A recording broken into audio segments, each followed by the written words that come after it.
Kris, this one's from Cam Tate. You just wanted to ask about momentum and how much you think it affects players after a win heading into the next game, and if you use that as a coach.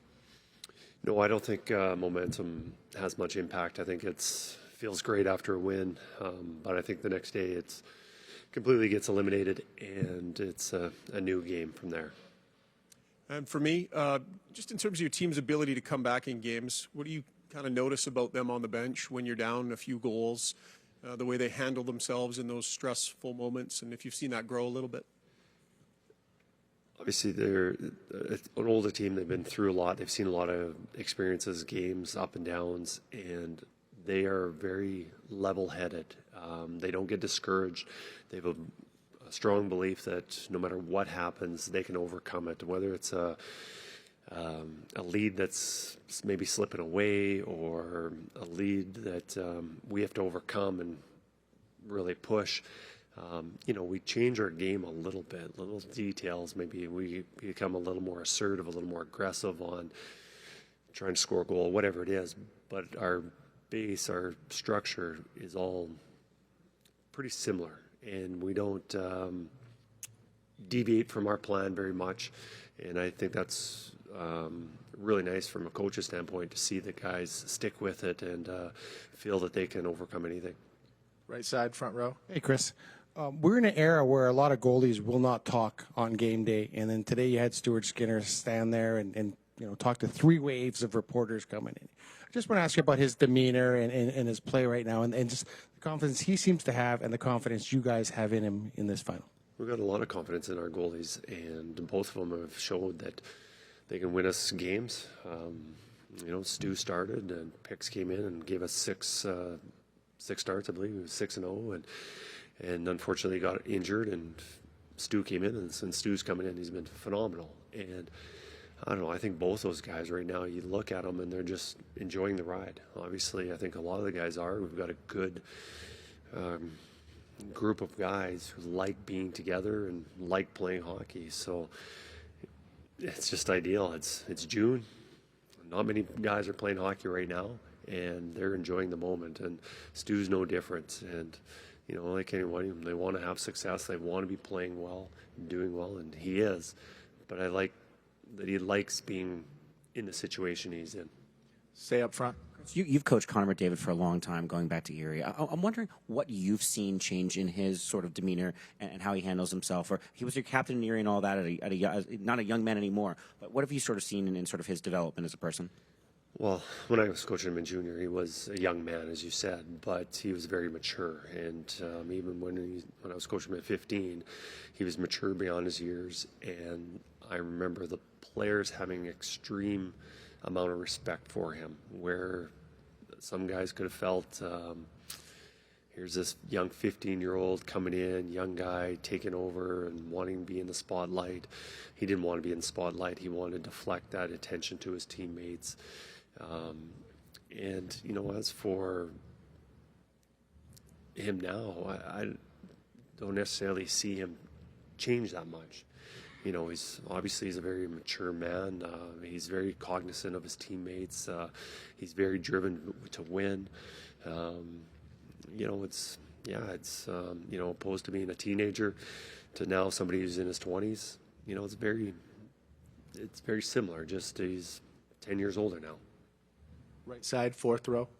Kris, there were 102 hits total in the first game. Your team had just 2 penalties. I'm curious, your maturity level on your group, having gone through a lot of playoff games for the most part through your entire roster, how much does that help in terms of playing a physical game but not reacting to Panthers' physicality and kind of walking that fine line, if you will, of playing physical but not, doing anything that'll get unnecessary penalties? Yeah, no, physical play is definitely something that's important, whether it's the regular season or the playoffs. Obviously, it ramps up in the playoffs. But, physical play is important, but probably staying out of the penalty box is more important. So we want to be as physical as possible without taking penalties. And most penalties getting called are usually stick penalties. You being careless with your stick, it's the high sticking, it's the hookings, it's the trippings. Those are the plays. And usually those are just being in the wrong position or, wrong spot. So we want to check well, and I think to do that, you have to be moving your feet, having your sticks in good places. Once you get a step behind, that's where you get vulnerable to getting a hooking call or tripping or something like that. So, going forward through the series, we want to be as physical as possible, but the primary focus also is making sure that we're not giving them power play opportunities. We'll do 2 more questions for Coach. Right side, third row. Kris, this might be digging a little deep at a specific situation, but a year ago you guys go on the road, game 1 of the Stanley Cup Final, you're the road team and you lose. Fast forward, Florida's the road team, game 1 of the Stanley Cup Final, they lose. I wonder if it helps you, having been through it, understand the mindset of the opponent as you approach this game tonight. I don't think that has any effect on what's going on right now. I think just answering the first question today about momentum and streaks or anything like that, I think it's important that you're reset. And I've said this throughout the run that no matter what happens, no matter if we won 6-1 or lost 5-0 or win the first game, second game, it's important that we shut it off. We enjoy or learn from that last game, but the new game's going to be different because we know the opposition's going to be playing better or changing their systems or their focus or something. We just have to be prepared to play the best as we can and get ready for that next game. So I don't think anything that happened last year has any effect on this series going forward. Last question, right side in the back. Morning, Kris. Just over here on your right side, all the way in the back. Tony, thank Hello. Kapanen coming off a strong game in game 1. Yet after delivering that performance, he said pretty candidly to the reporters that he knew that this could potentially be his last chance. So since being acquired on waivers in November, what has he done to fulfill a certain niche and role for your club? We've used him in numerous situations. He's been on the fourth line. He's played a lot of time with Leon in January and Leon throughout the playoffs.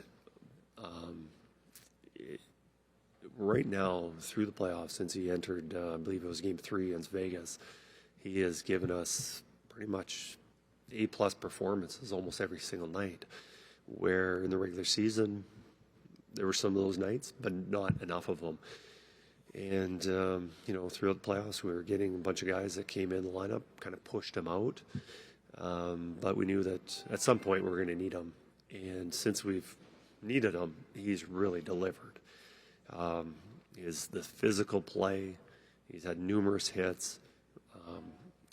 Anytime, as a coach, especially this time of the year, 2 elements that are very, very important is speed and physicality. And Kasperi delivers those 2 as good or better than anybody. And now the offensive ability, the other night with 2 assists, he scored some important goals, obviously the overtime winner, some empty netters at the end. So he's been bringing pretty much everything that we've asked of him and more. So it's nice to have that. Here's a guy that's been playing as well as he has, was a depth guy, wasn't even in the lineup at the start of the playoffs. So to have him come in the lineup and play and contribute the way he is, it's been a nice bonus.